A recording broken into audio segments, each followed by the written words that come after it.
Friends, welcome to Amulu kitchen. இன்றைக்கி என்ன செய்ய போகிறோன்னு பார்த்தீங்கன்னா, நம்ம தேங்காவை வச்சு இந்த வெயிலுக்கு ஒரு ஐஸ் தான் செய்ய போகிறோம். அதை எப்படி செய்யலாங்கிறத பார்க்கலாம். இதை பார்த்தீங்கன்னா, இந்த தேங்காவை அடியில் உள்ள அந்த ப்ரௌன் கலரெல்லாம் நீக்கிட்டு ஒயிட் கலர் மட்டும் எடுத்துருக்கோம். இதை ஒரு மிக்சி ஜாரில் சேர்த்துக்கலாம். சேர்த்து நல்லா நைஸாக அரைச்சிக்கலாம், தண்ணி எதுவும் சேர்க்காம. இப்போ ஒரு ஒரு 2-3 ஸ்பூன் அளவுக்கு தண்ணி சேர்த்து நல்லா நைஸாக அரைச்சி எடுத்துக்கலாம். இப்போ இதை திரும்ப ஒரு தடவை நல்லா நைஸாக அரைச்சி எடுத்துக்கலாம்.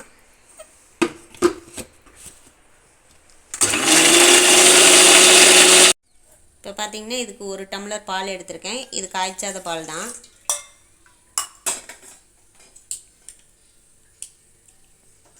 அடுப்பு பற்ற வச்சுக்கலாம்.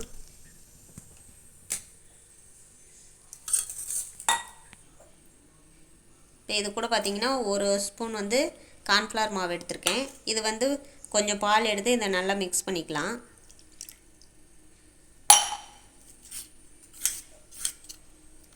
நீங்கள் பால் எக்ஸ்ட்ரா எடுத்திங்கன்னா இன்னொரு ஸ்பூன் கார்ன்ஃப்ளவர் மாவு சேர்த்துக்கோங்க. இதை நல்லா மிக்ஸ் பண்ணிக்கலாம்.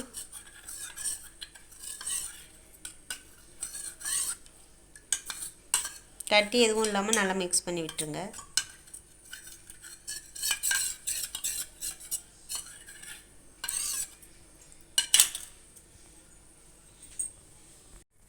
இப்போ பார்த்தீங்கன்னா, பால் நல்லா கொதிச்சிருச்சு. இது கூட நம்ம 2 ஸ்பூன் சர்க்கரை சேர்த்துக்கலாம். உங்களுக்கு இனிப்பு டேஸ்ட் எவ்வளோ வேணுமோ அதுக்கு தகுந்த மாதிரி சேர்த்துக்கோங்க. நான் 2 ஸ்பூன் சேர்த்துருக்கேன். நல்லா மிக்ஸ் பண்ணிக்கலாம்.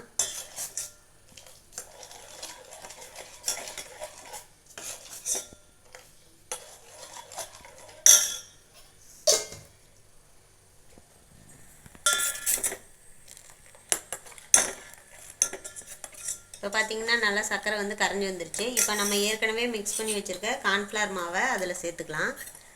சேர்க்குறப்ப நல்லா ஒரு டைம் மிக்ஸ் பண்ணி விட்டுட்டு சேருங்க.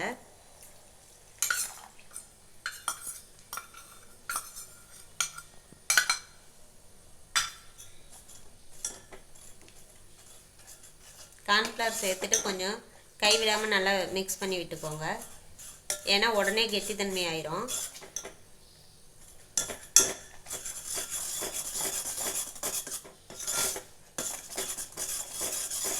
அடுப்பை லோ ஃப்ளேம்லேயே வச்சுக்கோங்க.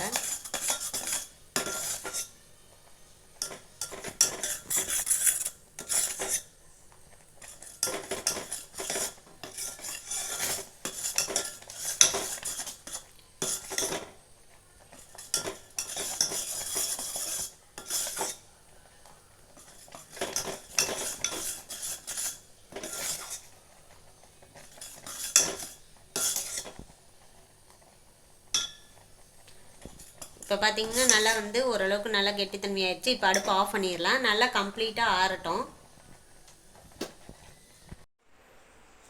பார்த்தீங்கன்னா, நம்ம ரெடி பண்ணி வச்சுருக்க பால் நல்லா ஆறி வந்துருச்சு. இந்த அளவுக்கு கெட்டி ஆயிடுச்சு. இப்போ இதையும் அந்த அரைச்ச தேங்காய் கூட சேர்த்துக்கலாம்.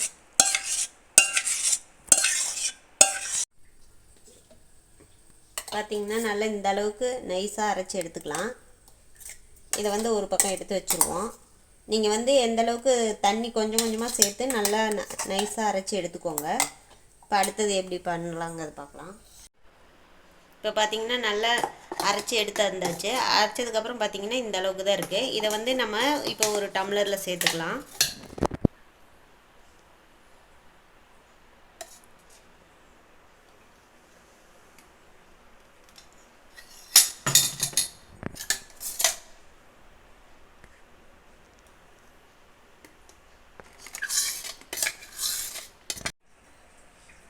இப்போ பார்த்தீங்கன்னா, நான் எடுத்த 1 டம்ளர் பாலுக்கு 3 டம்ளர் வந்திருக்கு. இதை நம்ம டைட்டாக ஒரு கவர் போட்டு பேக் பண்ணிக்கலாம். நீங்கள் அலுமினியம் ஃபாயில் இருந்தால் கூட போட்டு ரெடி பண்ணி வச்சுக்கோங்க. நான் இன்றைக்கி நார்மலான கவர் தான் யூஸ் பண்ணியிருக்கேன்.